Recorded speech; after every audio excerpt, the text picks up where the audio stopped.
I was meeting a few days ago with a fellow collector, and I kept talking about Sakos, and I was actually talking about the black bear that's on the table today. And he said, "What are you talking about? It's Sako." And of course, I've said Sako before, and then people tell me it's Sako. Anyway, I guess so long as we understand one another. I have, at long last, Sako Model 85. It's the black bear. And this was sort of a highly requested video. I just didn't have a chance to make one, and I didn't have one, so finally here's one in 30-06. And I can understand why you're so impressed with it. A lot of people like it. I took it apart, and yeah, this is quite a well-made rifle. That's a steel bottom metal.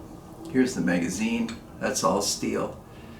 While I was taking apart the 85, I was reminded of, well, of course, the 75, which I don't have to show you, and then other models of Sakos, but also Tikas, and of course it's one company now. But it's kind of interesting looking at it. Anyway, we'll get back to the 85. So synthetic stock. That's an unremarkable synthetic stock. It's fine, or as fine as any of them are.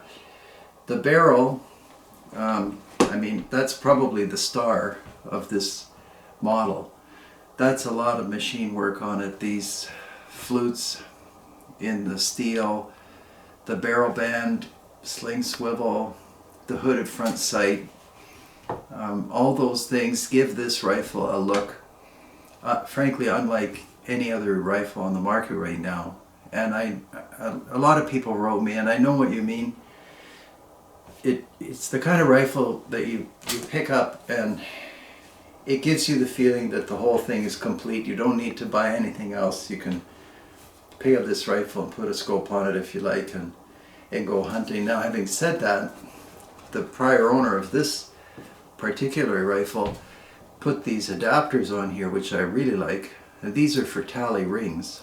I don't know if these are custom or available from Tally, but whatever they are, I think they look good. They give it kind of a double square bridge look. And the whole rig, even though it's in 30-06, that doesn't mean 30-06 is a bad caliber. That's a fantastic caliber, but ordinarily I like a 30-06 to have a slightly longer barrel. I didn't measure this, but this maybe looks more like a 308 length. It doesn't matter. It's like 100 feet per second velocity loss per inch of barrel. But the whole rig is so smooth and so slick. I know now why you were saying review this, have a look at this. And I've handled them before in stores. They just, you know, I'm always behind. I don't buy the rifles when they come right out necessarily. Some I do, but this time I was a little slow.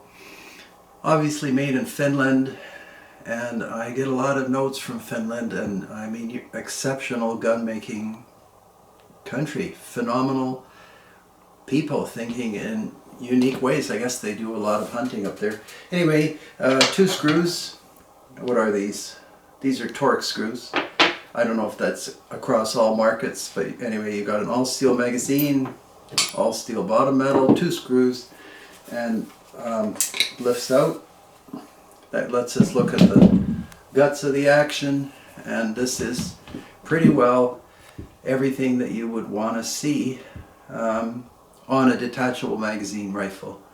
And the bolt, as you all wrote me, is very slick.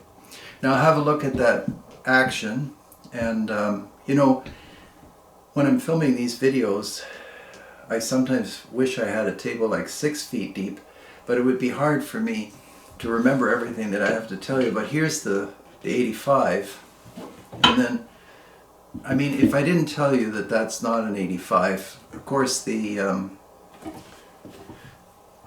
ejection port, but it's not really an ejection port on this model. This is a Tika 65, but you can see some profiling, similarities, and actually other similarities when you handle them for a while. It's hard for me to lift it in such a way that you can see everything.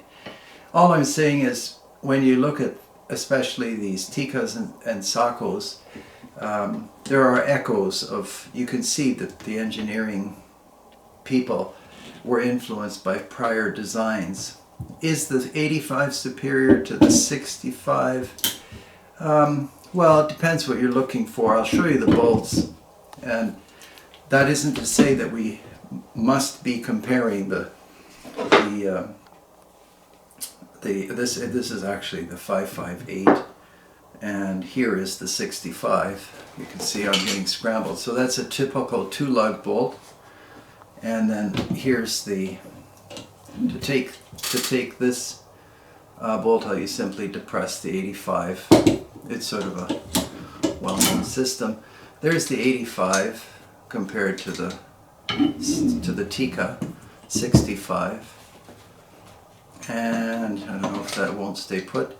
And here's the 558. This was the Tika in between. So you can see they've gone from 2 lugs on the 65 and the 558 to the 3 lugs on the 85.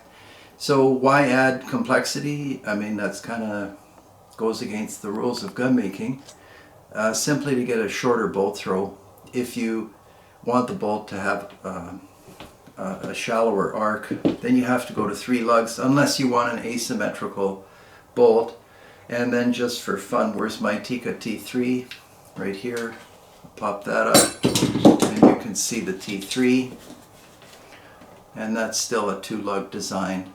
And some people were asking me which is more slick, the T3 or the 85. My goodness, it's close, but probably the T3 somehow is still slicker. And then, just because I'm a totally broken record, there's the best bolt of them all. That's the Mauser 98, 2 lugs, and I don't really care if I have to lift the bolt handle slightly higher to have a Mauser, but that's just me.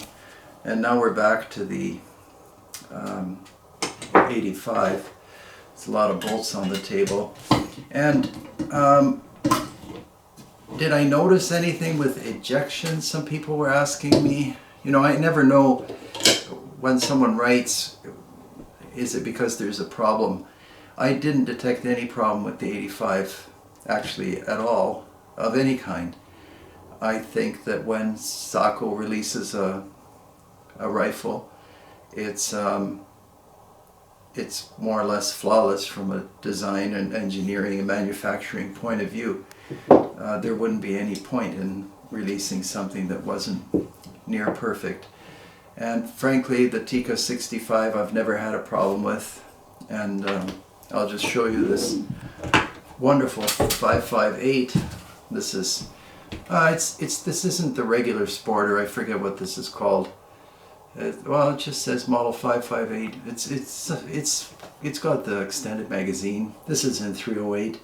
In case I didn't say it, the Tika's in the 65 is 300 Win Mag, and the Sako is a 30-06. So altogether, for all of you that just admire these 85s, I guess I share your opinion. That's a remarkable piece of barrel work, and you know, if you imagine the barrel is not there and it's just a regular round barrel and no iron sights, then probably it's less interesting as a rifle. But that's not how it's sold. It's sold complete and ready to go. And as you know, I frequently just buy rifles with iron sights and use them that way. If you don't run and buy scopes and stuff, but this one I'll probably put something on just because of these fantastic tally adapters.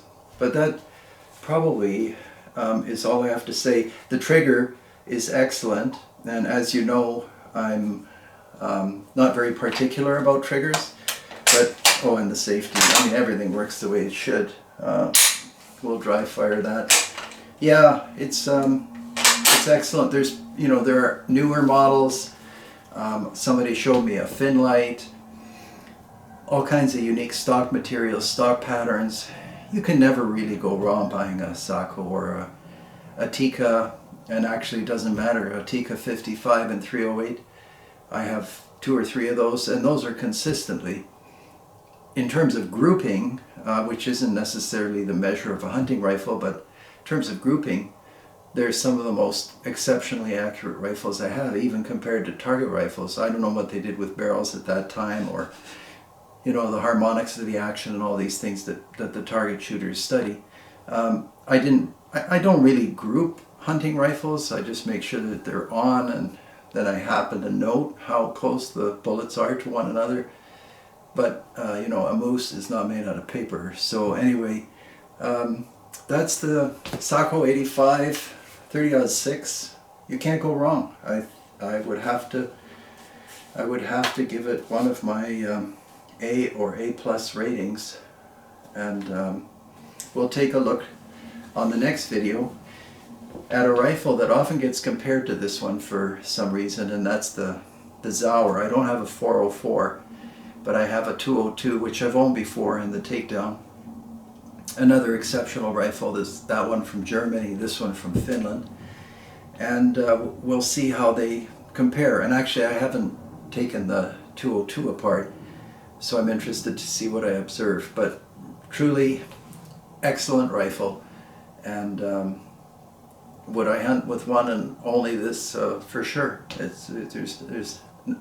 I can't say it's inferior in any way. Alright, I hope that's a good review. Thank you very much for watching. Sorry if I confused anything or pronounced something, not perfectly or consistently, but I try, and we'll see you on the next video. Thank you very much for watching. Please push the subscribe button, and we'll see you. Thanks again. Take care.